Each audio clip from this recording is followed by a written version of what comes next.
And the police chief is this tall. If the chief doesn't speak, you're not going to be able to see. Does anybody have an Apple box? Hey there, mic check 1 2 3, mic check 1 2, testing mic check. Hello, hello, mic check. You're very welcome. Okay, thank you so much. Yes. I don't know why he gave us this mile-long mic.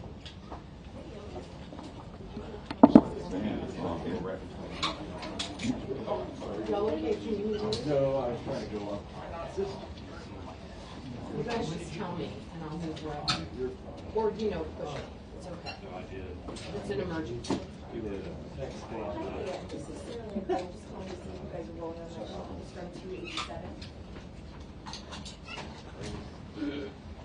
Okay, awesome. Thank you. Bye.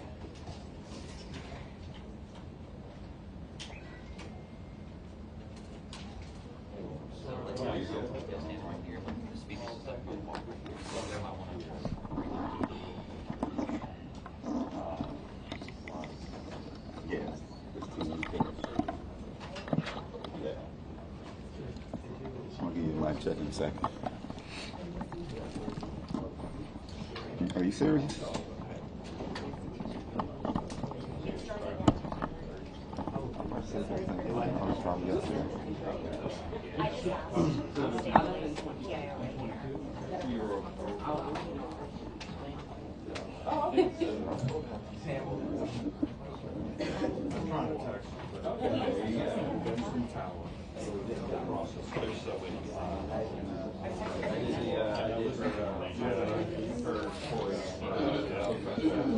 That's just got a list like that.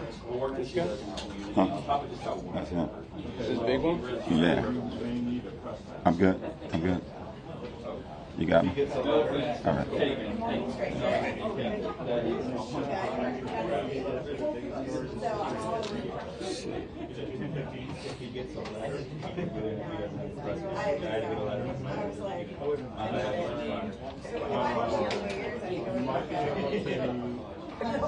Straight together. I got an email.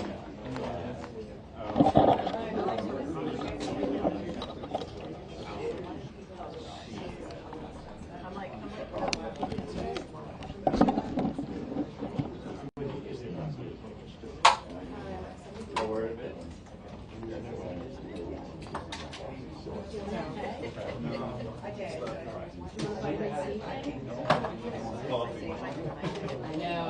That's my brother too. Especially in New Orleans when there's so much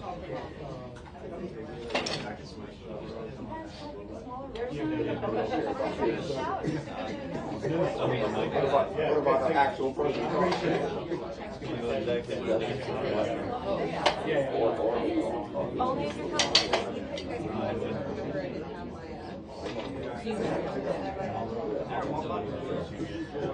Oh, so we're all sticking our microphones in there. Fine. I don't know.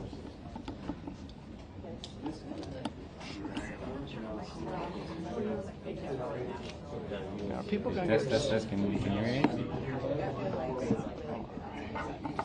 I think the issues we're going to have with these mics that are right here is that they're going to be blocking the chief of police and the governor. Am I just? I think we need to lower these two right here.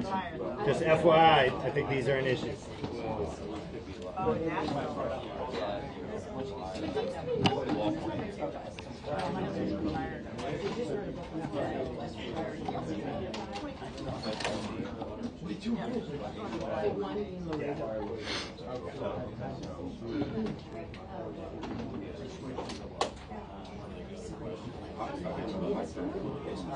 Are you doing an audio test?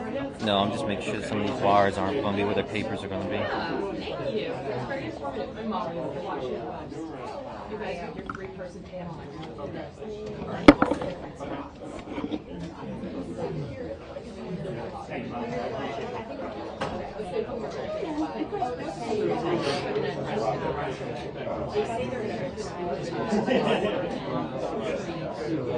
Yeah. Anyway, this is audio test 1 2 3 1 2 1 2 audio test. Live view 1 2 1 2. Can you hear us? Can you hear us? Can you hear me? Hey, whose card is this right here? Can we allow in the hallway? Yeah. Give him a ticket.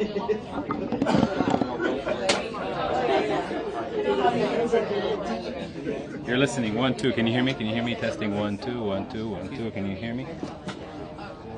You're listening. You're listening. Test, test, test. 1, 2. 1, 2, 3, 4, 5, 6, 7, 8, 9, 10. 1, 2. Super loud. Very, very quiet.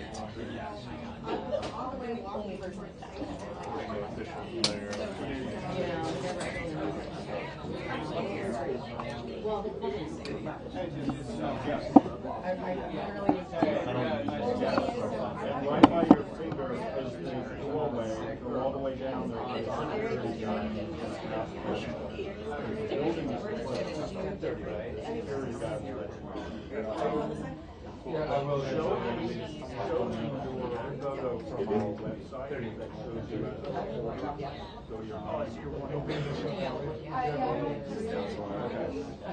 It's 1300.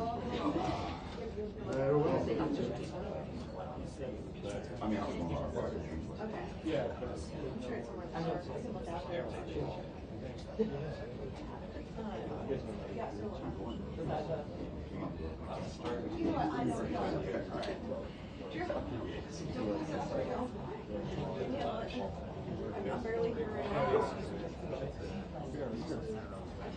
Good morning, everyone. I'm Leslie Hill with the FBI. Our press conference will start shortly.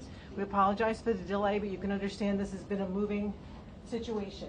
I want to give you the run of show because that's changed a few times this morning. So if you can write this down, we'll also type it up for you. But just so you know, as the speakers come up, Governor Landry will be opening. Then we have Deputy Assistant Director Christopher Raya, R-A-I-A. He is of our counterintelligence division. And then I believe the SAC of ATF, Joshua Jackson. And then Mayor Latoya Cantrell. How do you spell Christopher? C-H-R-I-S-T-O-P-H-E-R. Thanks. What is our estimated start time now? Approximately 10 to 15 minutes. Will they take questions? They'll take questions, but I ask that, especially of the law enforcement, I ask you to be respectful. We are running late, but they do have other things. Will we expect maybe to be able to take one question with a follow-up? Do you mean total? Or No. Okay. No.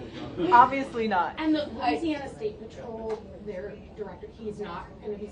Yeah, you want to put on the other side? Louisiana State Police at this I'm sorry, point, State Police. no, the colonel at this point is not going to speak because we're trying to provide you the people who have active roles right now in where this investigation is going. Thank you. Okay? Thank you. All right. Ray is with FBI. He's the Deputy Assistant Director of Counterintelligence. With the FBI. Yes, for the FBI. Thank you. Okay.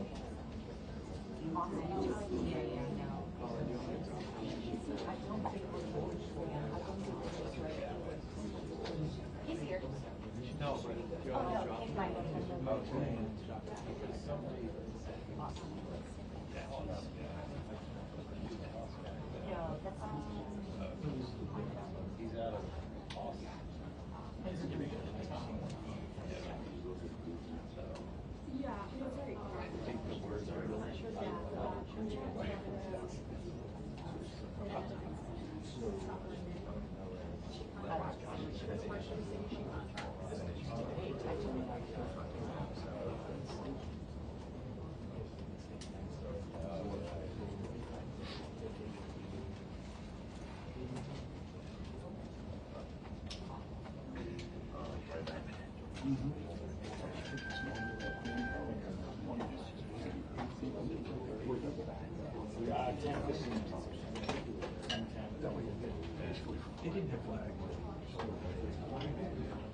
Then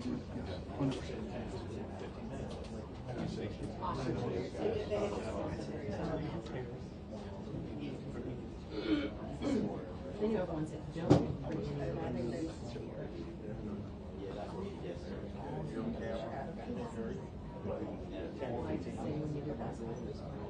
If you need me to.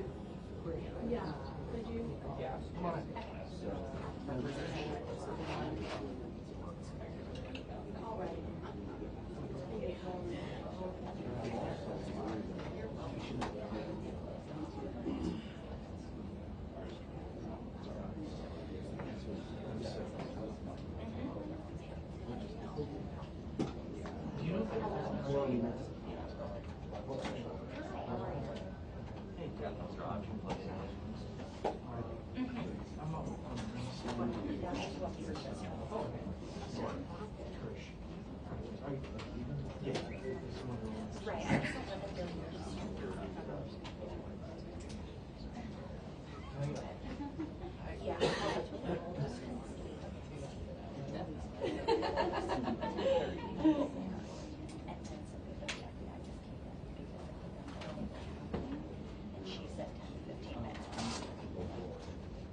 Oh shit, I'm trying to be nice. Thanks a lot.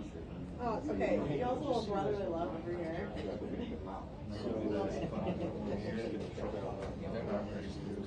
Go do a mic check question. Paid off for talking. Yeah, exactly. I once talked to Mic check, mic check. Mic check, 1 2 1 2. Mic check. Jeff, is it good? Okay. Did you speak up next time?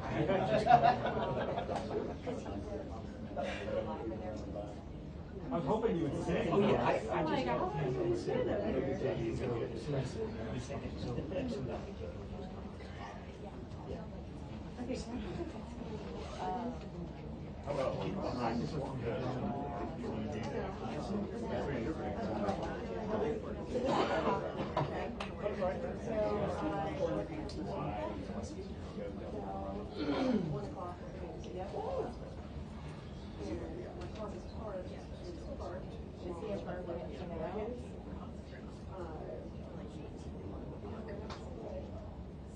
it's close to here, but my car's over here. Who are you with? So I haven't had time to get my car because I went and got dropped off for New Year's Eve because it's boxed in. And I got woken up by a call. Send a bunch of different ones, or is that just the mic?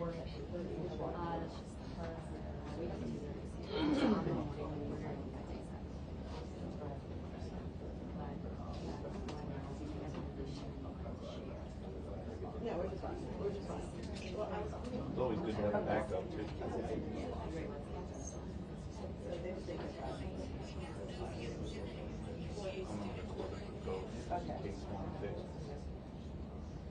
I really never trust technology. This is some POS Android, because the one I have broke.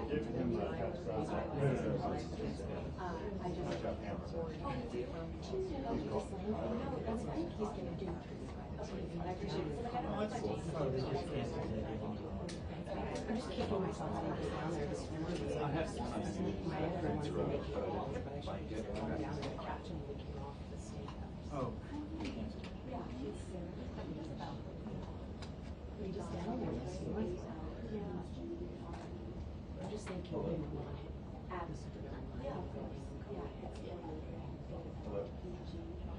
Yeah. Yeah. Oh. You know. Okay, we were not set to those microphones bring them out of the jar. Okay. going to, and then I will change my mind.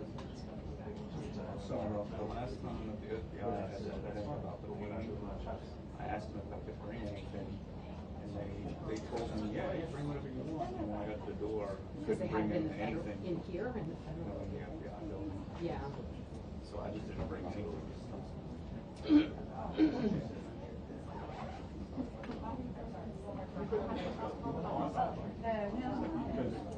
it's always a trade-off. Because anybody in the hand would chase it.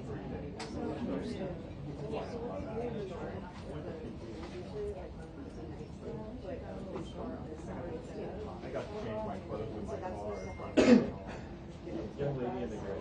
Can you just stand there so we can get a photo? Thank you. Hello, everyone. I did get mistaken earlier for being part of the governor's office, but I'm not. I'm not. I'm not. Thank you so much. All right. Thank you, everyone.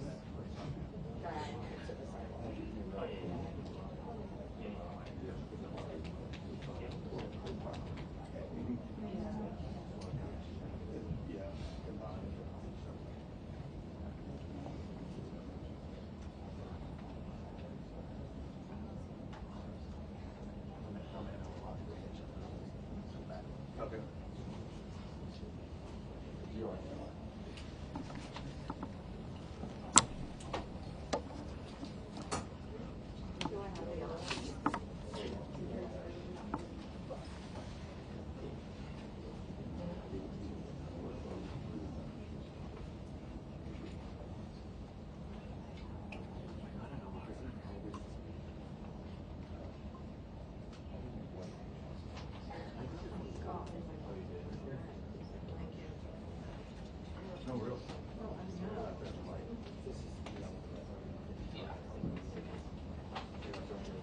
This is run a show.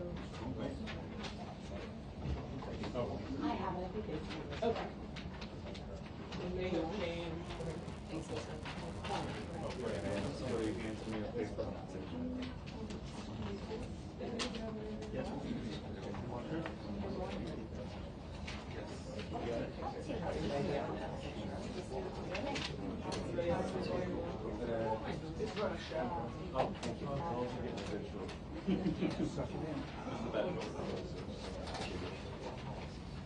Everybody good?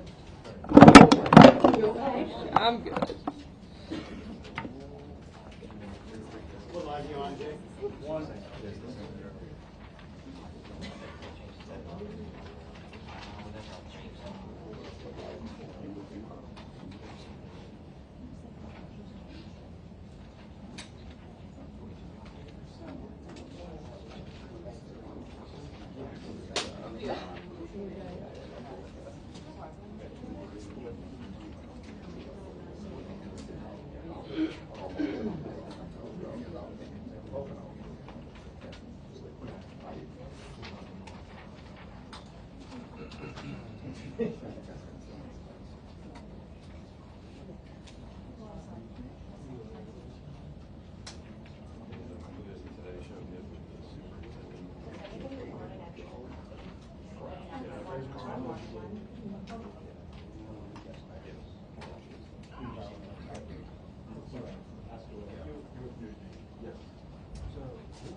Did she tell you guys this thing? She was saying last night about that they should delay the thing. Or that they should delay the game, I'm sorry. Another day. Oh, okay. Yeah, she said they should delay it like a day. Correct.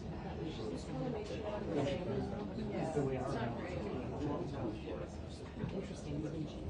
Was, yeah, it's really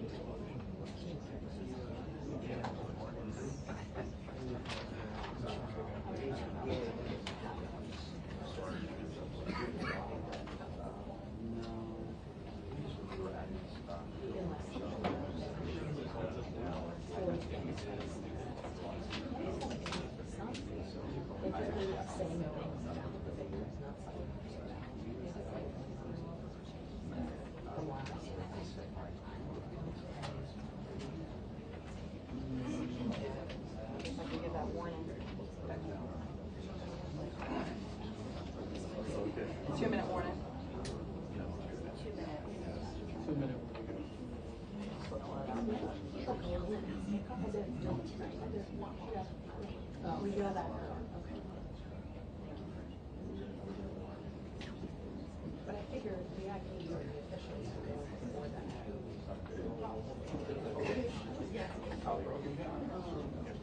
Traffic thing, yeah.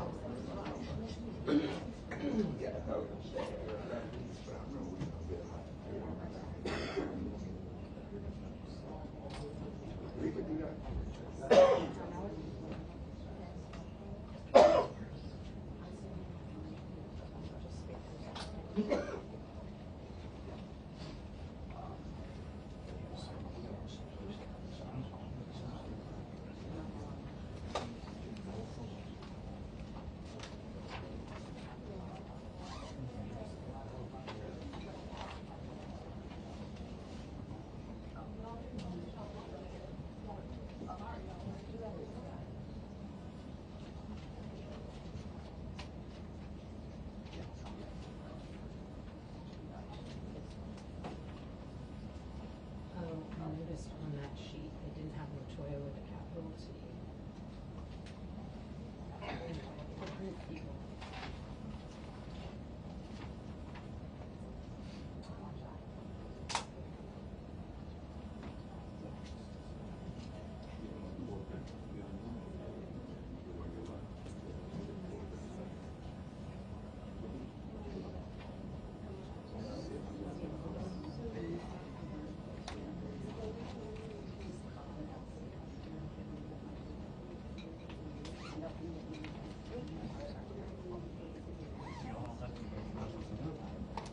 Permanently, no. We had a sports reporter there, so he was out. Yesterday morning. I'm in. Yeah.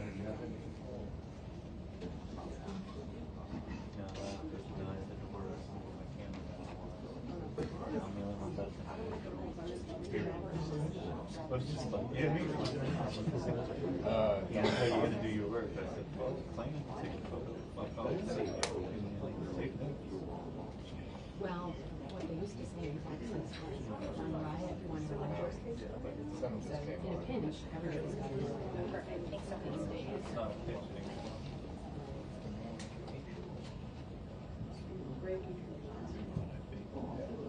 I'm old, so I came up here, so I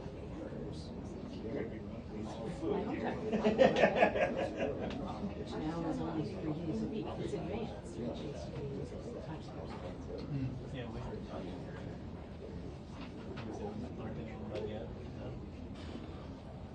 Yeah, you're right. They are. They're still. I don't think so. Yeah. I could have been wrong there. No, you're still a friend. Is that 3 days a week? Because they went to 3 days a week and they worked weekends. I was that one that was once a week. That was a mess to try.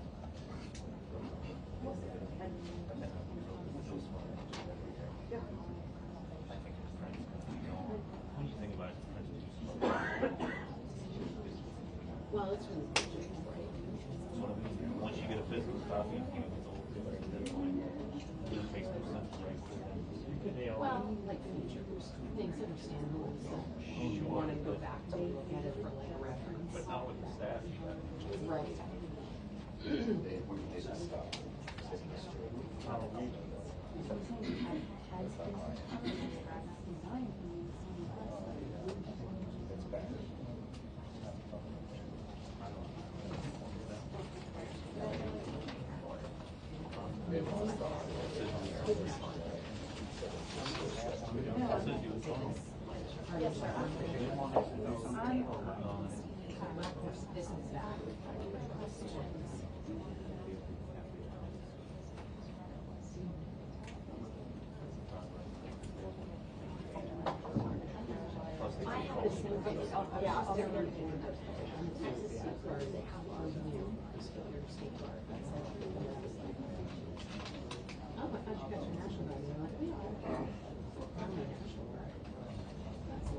Just like, well, your TO, I know that for. How old do you think? You look younger than me, I'm 47. Yes. But during the Iraq War, you have states and guard divisions deploying to press.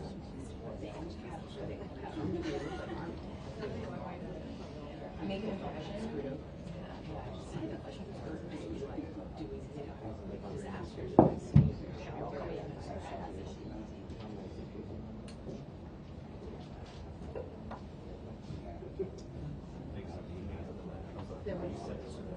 There was a guy from he was from Utah.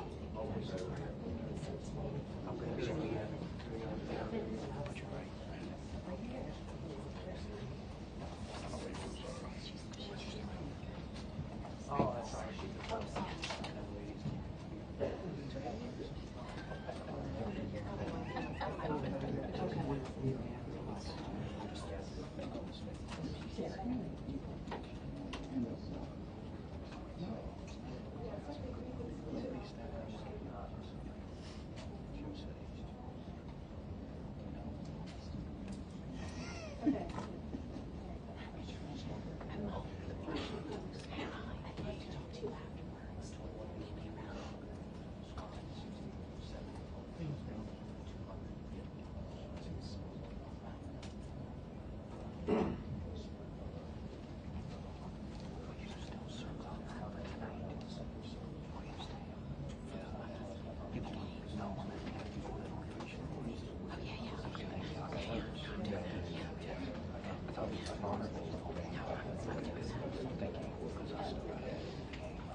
Is it wrong that I'm representing Texas?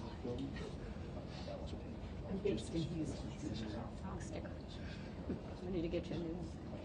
I know I do. Pull it here.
good? All right, well, good morning. I first want to start off by reminding the citizens of Louisiana that as you travel around the state, you will see the flags of all state buildings at half-mast in honor of those lives that were lost in this horrific act of violence. I also think that it's important to remember that what happened yesterday was akin to those who are old enough to remember jigsaw puzzles, and that you would take a 1,000-piece jigsaw puzzle and you empty the box, and you've got to start sifting through those pieces, and you want to start, if you're real good, you start at the corners, right? Try to put your corners together. And from yesterday to today, over 1,000 law enforcement agents and officers, men and women, have been poring over countless amounts of data, of videos, of surveillances, interviews, tracking down every possible lead that came to us, whether it was the New Orleans Police Department, the Louisiana State Police, the FBI, or our other federal agencies. Also yesterday, I issued an emergency declaration. That declaration was meant to streamline resources and communications between state, local, and federal partners. And we're seeing the results of it. I also would like to remind everyone that what's going on in this city and this state is twofold. We've got an active criminal investigation going on, while we're also continuing to secure the city in preparation for 3 o'clock kickoff time for the Sugar Bowl. With that, I would also remind those who are in the city that as far as state resources are concerned, we have the Louisiana State Police, the Louisiana National Guard, which was part of that emergency declaration, which allowed us to put an entire MP company on the ground. Those become force multipliers, is what we call that in law enforcement and the military. That helps to add to the resources that we have.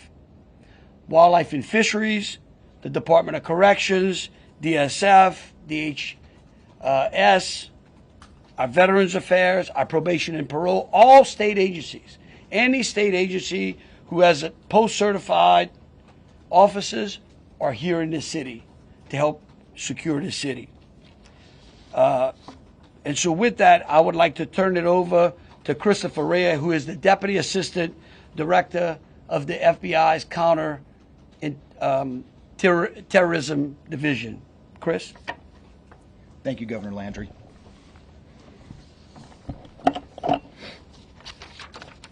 Good morning. I am FBI Deputy Assistant Director Christopher Rea. I'm from our Counterterrorism Division at headquarters.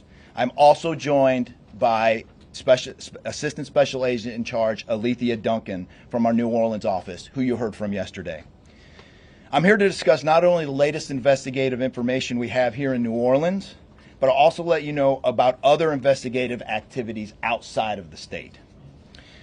I first, and most importantly, want to send our deepest condolences to the victims of this horrific attack and their loved ones. 14 innocent victims were killed in this senseless attack, and at least 35 are injured. We cannot ease the grief people in this community and across the nation are feeling at this time, but rest assured, we stand with you and in support of you. All the resources, and I'm going to go into that a little bit later, all the resources of the FBI are being focused on tracking down every piece of evidence, every lead, every interview, every potential lead we've got. While I won't be able to answer all your questions today, my goal is to be as forthcoming as possible with you on what we've uncovered so far. First and foremost, let me be very clear about this point. This was an act of terrorism. It was premeditated and an evil act. This was obviously a critical incident, and with that, lots of information and tips come pouring in from law enforcement, first responders, and the public. We have been aggressively running down these tips and information. As you all know, that takes time, and we will continue to do so until every lead has been followed through on. This investigation is only a little more than 24 hours old. So I ask you to keep in mind that as I go through some of the specifics later. But at this point, currently, and this is another fact I want to be clear on, we do not assess at this point that anyone else involved in this attack except for Shamsud-Din Jabbar, the subject you've already been briefed on. A little bit about what the FBI is doing. So we are surging people and assets to the area from across the region and across the nation. Special agents in multiple field offices across the country have been deployed and are assisting with potential aspects of this investigation and following up on every lead. Additional teams of special agents, professional staff, and victim specialists continue to arrive to provide more investigative power and assistance to the victims and their families. We've also forward deployed a number of our critical incident response group assets, including members of our hostage rescue team, special agent bomb technicians, and crisis management coordinators. In addition, we have deployed more evidence response technicians to continue to process the various scenes that we have. So far, we have received just over 400 tips from the public, and that information is being followed up on both here in New Orleans and across the country. Some of the tips are here in New Orleans, and there are other tips in other states across the country that we are following up on. The FBI team and our law enforcement partners here are also reviewing hundreds of hours of surveillance and other video from both the French Quarter and other locations. As for a timeline, at this point, investigators believe Jabbar picked up the rented F-150 in Houston, Texas on December 30th. He then drove from Houston to New Orleans on the evening of the 31st, and he posted several videos to an online platform proclaiming his support for ISIS. There were 5 videos posted on Jabbar's Facebook account, which are time-stamped beginning at 1:29 a.m. and the last at 3:02 a.m. In the first video, Jabbar explains he originally planned to harm his family and friends, but was concerned the news headlines would not focus on the, quote, war between the believers and the disbelievers, end quote. Additionally, he stated he had joined ISIS before this summer. He also provided a will and testament.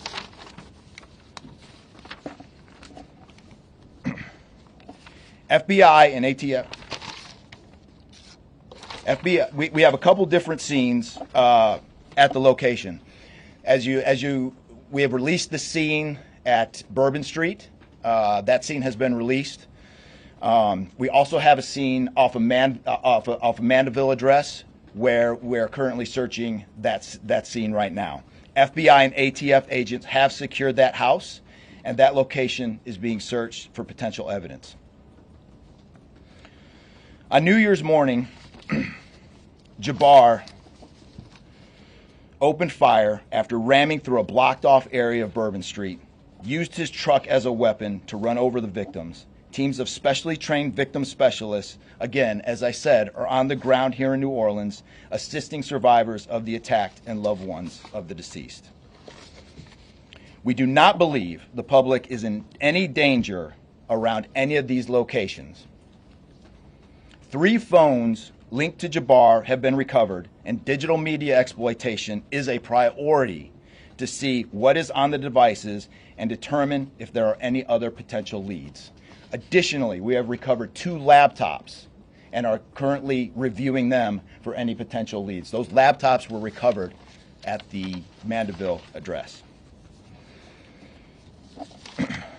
Evidence technicians will also be going over the F-150 truck Jabbar was driving. As you know, we recovered an ISIS flag from the back of the vehicle. Jabbar declared his support for the terrorist group on social media, as I stated before, as he made his way to New Orleans. FBI bomb technicians also recovered 2 IEDs in coolers, one from the cross-section of Bourbon and Orleans Street, and the second at an intersection approximately 2 blocks away.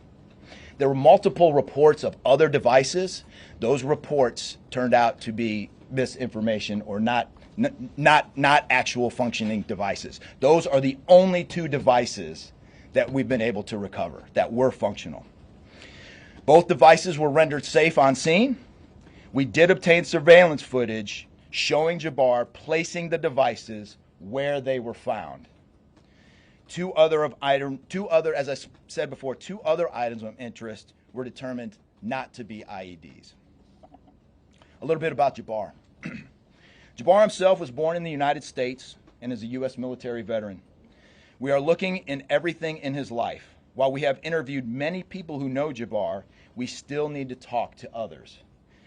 Whether you know Jabbar personally, worked with him, served in the military, or saw him in New Orleans or Texas, we need to talk to you. You may not think you have relevant information, but what you know could tie in to one of our investigative leads. Specifically, we want to talk to anyone who was in the French Quarter on New Year's Eve or early on New Year's Day. That includes people spotted near one of the 2 IEDs on Bourbon Street. The IED was inside a cooler, and many people stopped and looked at the cooler and then continued on their way. Let's be clear, again, we do not believe at this point these people are involved in this incident in any way. We want to speak to them as witnesses and want to know what they saw and when. I went down to the crime scene last night. It is very hard to put into words what it looked like and how difficult it was to see. Anyone with information can call us at 1-800-CALL-FBI or send digital tips to fbi.gov/Bourbon Street attack. Early this morning, evidence response teams finished their work at the crime scene. Bourbon Street has been turned over to the city of New Orleans. As you know, there's also an FBI investigation in Las Vegas. We are following up on all potential leads and not ruling everything out. However, at this point, there is no definitive link between the attack here in New Orleans and the one in Las Vegas. And again, I'll preface, as I close, I'll preface everything with what I started with in the beginning, which was this is very early in an investigation like this. Again, our thoughts and prayers are with the victims of this tragedy and everyone impacted across the country. They remain at the heart of our investigation. I also, although I've only been on the ground here a short time, I also want to express a sincere appreciation for our partners here, which include the U.S. Attorney's Office, HSI, ATF, the New Orleans PD, the Louisiana State Police, the Governor's Office, and countless others. At this point, I'm going to turn it over to the Special Agent in charge of ATF here, Josh Jackson.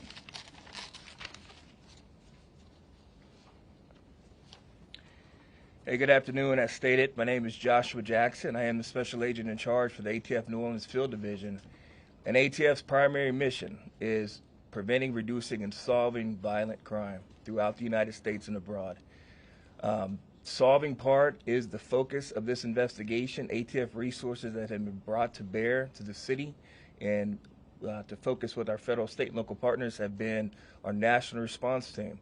We spoke about the scene that's still being processed now. The national response team of ATF is a team of certified fire investigators, certified explosive specialists, fire engineers, electrical engineers. These folks will give us additional investigative leads to help the investigative team identify what happened at the location in Mandeville and identify how that fire started and move the investigation forward from there. Additional resources that ATF has brought to bear into the city as our ATF Special Response Team. This is a tactical team capable of handling any sort of enforcement operation. This team is deployed, on set, and ready for the Sugar Bowl today. This team is also made available to the Louisiana State Police and also New Orleans Police Department to assist with any efforts that they may have during this period. Additional resources, as the governor alluded to, he executed executive powers and had an emergency declared to where ATF was able to tap in to Emergency Support Function 13 resources. This allowed us to bring additional explosive detection canines so that we can safely sweep the city and safely sweep the Super Bowl in preparation for the game today. These resources will still be in the city as we lead up to the Super Bowl and through Mardi Gras. These type of ATF resources will be here.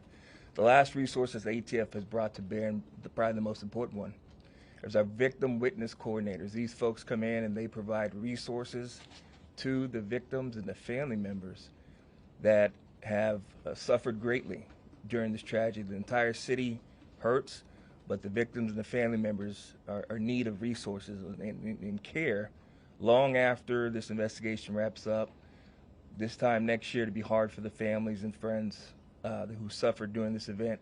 So our victim witness coordinators are working with the FBI, the City of New Orleans coordinators to provide resources to these folks out here. And as we move forward, ATF will be committed. We will work with the investigative team moving this investigation forward, but also we'll be here to make sure the city is safe and prepared as we move into the Super Bowl. And with that, I'm going to turn it over to our mayor of this great city, New Orleans. Madam Mayor. Thank you so much. Thank you so much. Well, good morning once again.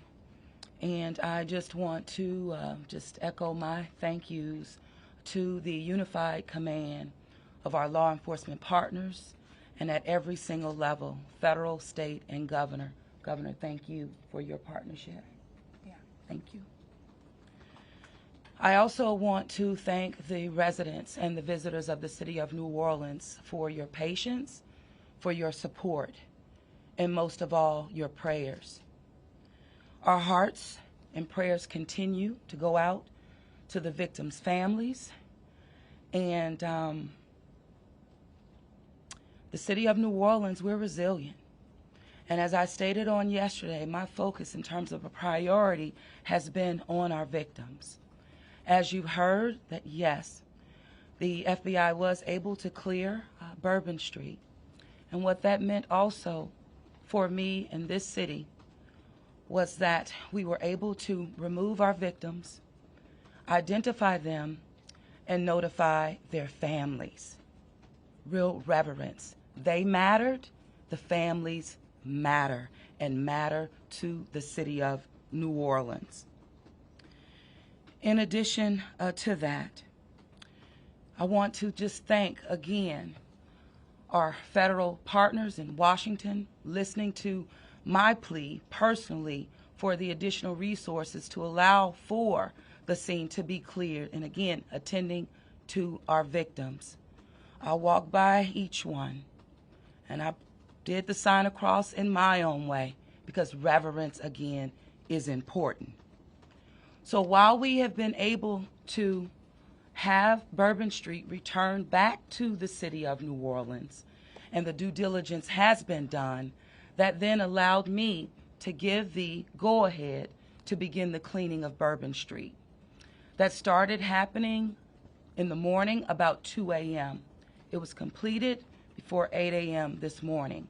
But that has really set the tone, I would say, and with the confidence that I have in the law enforcement partners, all of the resources that have been activated, how we have made sure that safety continues to be our top priority, how our assets have been deployed strategically, again, for the safety and the protection of our visitors and our residents in the city. And because of that, the confidence is there to reopen Bourbon Street to the public prior to game time today. The first order will be to allow for vendors to come in and service the businesses. That's important in order for us to stand up activation, as you know, Governor. And so with that, I want to reassure the public that the city of New Orleans is not only ready for game day today, but we're ready to continue to host large-scale events in our city because we are built to host at every single turn.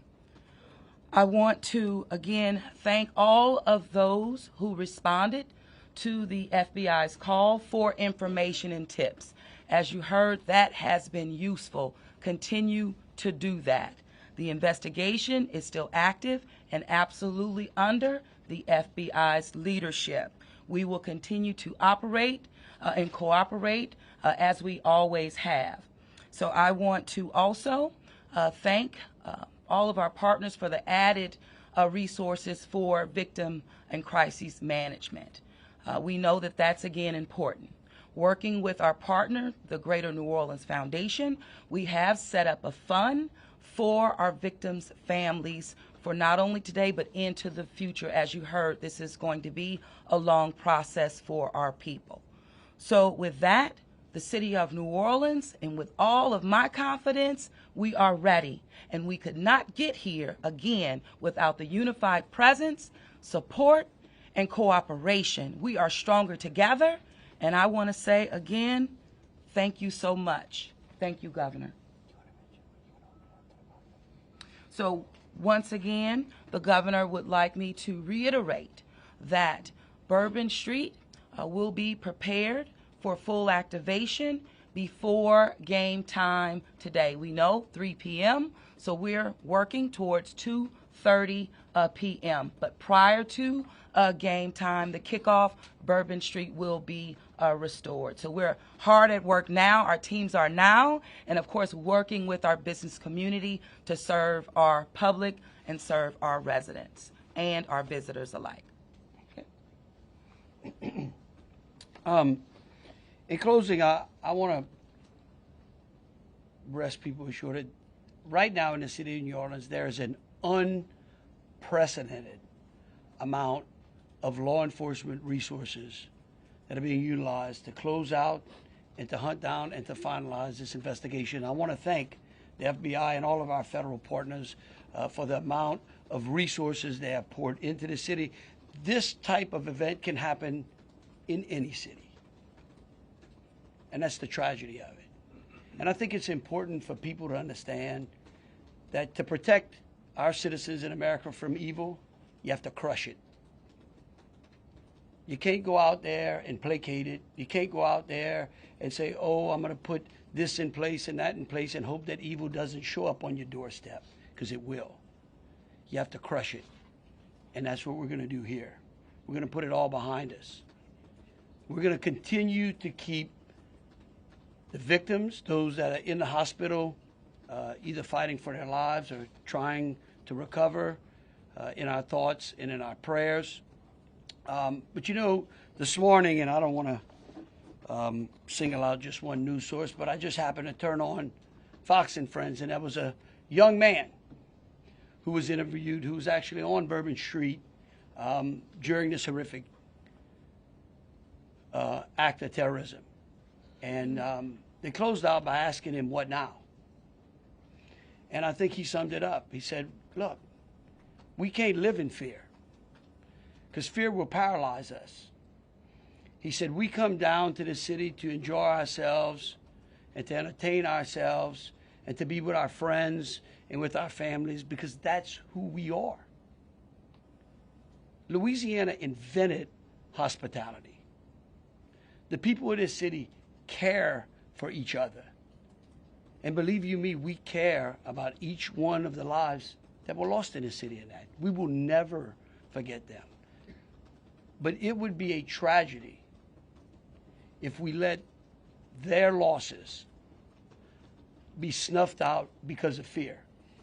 This city will be back. We will be open to family and friends and loved ones who want some time to relax from the pressures of life. And so today, we're going to have us a sugar bowl. We're going to enjoy ourselves. We're going to keep those, again, who have lost loved ones in mind, and we're going to get on to the business of this city and this great country. With that, I'll take any questions. Governor, this is for you and the assistant director. The message has really changed since yesterday. Yesterday, the FBI said that people should be vigilant, that he did not act alone, that he likely had help, and now you're coming out the very next day and saying he was a lone wolf, everything is safe, the game moves on, everybody have a good time. How can you be so sure just 12 hours later? Well, we're going to bring him up, all right? But here's what I want to remind everyone. Like I was a deputy sheriff, all right? I worked in a jail. I worked on the street. I worked on the interstate. I served warrants. I can tell you. Look, in today's world, I get it. Information, we get information like that. Everybody lives in a 15-second TikTok video. We think that life operates like it does on our phones, and it just doesn't. Information changes. In fact, that's why we ask the media for patience. We get information, like I said, no one dumps 1,000-piece jigsaw puzzle and puts it together in 5 seconds. Okay? And what I would tell you is that I appreciate the fact that what we did was we're under-promising and over-delivering today. And I think that's important. And I want to remind something. Look, because over the last decade, law enforcement has taken it on the chin, unfairly.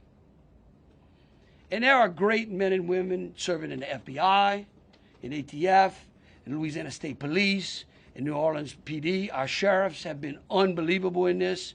And I tell you, they want to protect you all. And we have to trust them. And sometimes the information we put out, we end up finding out that it may be incorrect. But guess what? What we're doing here is something that I think is important. It's called transparency. And look, something may change again. Here's what I do know, though. Right now, this is one of the safest places on earth. That doesn't mean that nothing can't happen. Thank you, Governor. And to echo exactly, I think the governor put it eloquently, as Khabib said. In a lot of these instances, I also had the opportunity to deploy to Boss Bomb, and I will tell you this is almost carbon copy to Boss Bomb as far as the inaccurate reporting that comes up. And what the governor said is we want to be transparent with the public. Years of the FBI not being transparent, we're being as transparent as we possibly can. And unfortunately, as we're being transparent, unfortunately for that, there is some information that we have to go back and recorrect. And in this particular incident, you heard the resources that we've brought, that the other state and locals have brought. We've had 24 hours now to go through media, to go through phones, to interview people, to analyze those videos, analyze other databases. And after all of that, there's been hundreds and hundreds of leads done just in 24 hours. We're confident at this point that there is no accomplices. And I'll give you an idea of how that information sometimes, a lot of the early reports came out that there were extra people that were setting the coolers down, right? It turns out those were just patrons on the street that were looking inside the coolers, right? Well, we didn't know that at first, so we had to kind of track all that down and put that to rest. So that's just an example, one of the pieces of information, but there were other pieces of information that after we got our feet under us a little bit and on the ground here, we were able to put together a much more accurate picture of the subject and his attention. The updated death toll, we just wanted to double check. Yes. 14, not 15. Yeah. 14, and then the shooter himself would be 15 total, to include the shooter. 15. The IEDs, were the IEDs pipe bombs, and have you discovered a remote detonator anywhere? And when you said that you have surveillance footage of the suspect planting those IEDs, what time roughly were they planted? Yeah, those roughly a couple hours. I don't have the exact times in front of me. A couple hours prior to the attack, probably after midnight. I want to say 1 or 2 in the morning, but I can't. Correct. That's our assumption now. I mean, we still have a lot to work through. We're getting more surveillance video and everything else, but that's the assumption. Was there sweeps being done on Bourbon Street? Would there have been canines out on New Year's Eve? Would there have been bomb sweeps done? Look, I think let me just say this, and either Joe or Rob will correct me. Look, a bomb dog doesn't operate like a drug dog, right?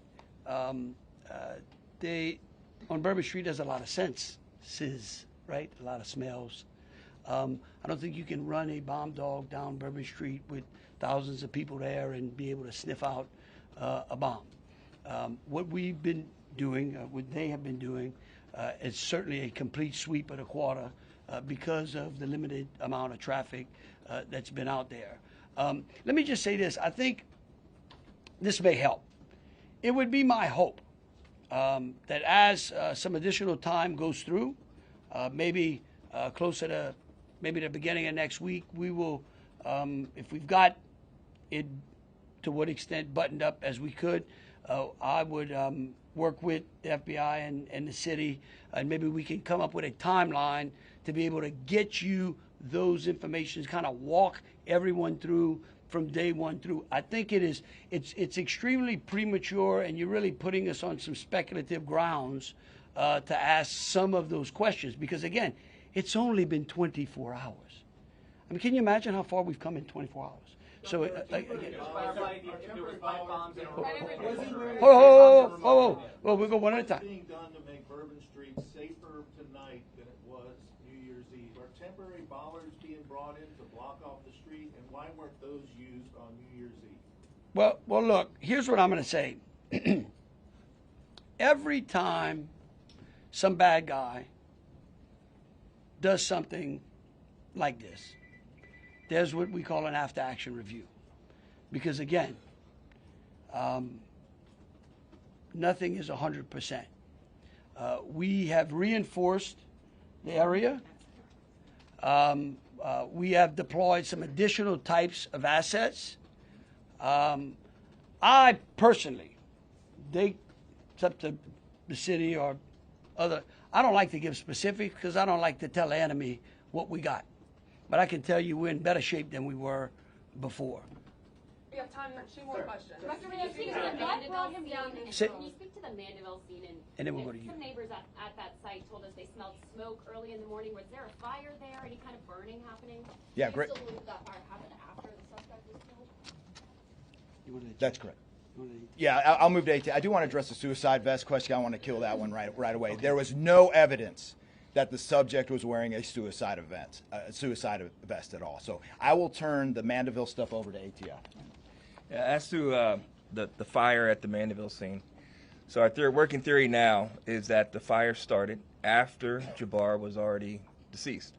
There's a lot of different ways that can happen. You could have different time devices. You could have a long cord that extended that time. You could also have pressure cookers that were put on top of the stove filled with gasoline, and then it went off. There's a lot of different ways to do it, but that is why our ATF National Response Team is here to answer those questions and get that investigative lead back to our team. So more to come on that. We're still processing that scene. We're out there right now. Are you able to assess what type of how he became radicalized over all of this time? What brought him to Bourbon Street? Do we understand? Was there any international travel involved? What led him down this path to this sort of radicalization? Sure, a lot of questions we're still asking ourselves.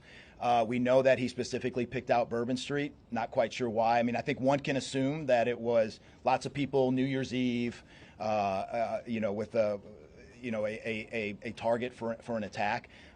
That's the stuff in the coming days as far as that path to radicalization that we're really going to be digging into and making a priority of. So what I can tell you right now is that he was 100% inspired by ISIS, and so we're digging through more of the social media, more interviews, working with some of our other partners to ascertain just how to ascertain a little bit more about that connection there. Oh, we're gonna do one more. Kate. Right there. You've had your hand up for a while. Okay. Thank you. I appreciate it. Yeah. It's actually for Special Agent Sir, I prefer those. I'm gonna joke. In order to reassure people, would you be able to explain the analysis and evidence that has led to this most recent understanding that he was a lone actor and that there is at this point, at least from your understanding, no further danger to the public? Sure. I think a lot of that, multiple interviews, the hundreds of interviews that we've conducted so far, the social media review that we've done of his accounts, the by my count now, the 5 devices we have, the 3 cell phones and the 2 laptops, been able to initially triage or go through that, and there is just nothing to indicate through call records, through anything on those devices, through interviews, through anything in our systems that he was aided in this attack by anybody. And again, I have to caveat, like the governor said, this is 24 hours into it. And that could change, but right now we've got a much better picture and much more confidence on what we were dealing with than we were just 24 hours ago. All right, look, thank y'all so very much. Again, we are going to try to get y'all as much information as possible. So any additional information will be put out through press releases. Thank you so very much. Are we going to be making Bourbon Street a pedestrian only, or are we going to be allowing cars to drive? Pedestrian.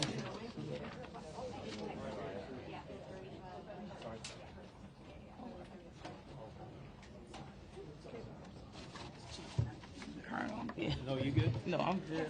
Yeah, yeah. Take it. Oh, no. I'm giving them to the handler.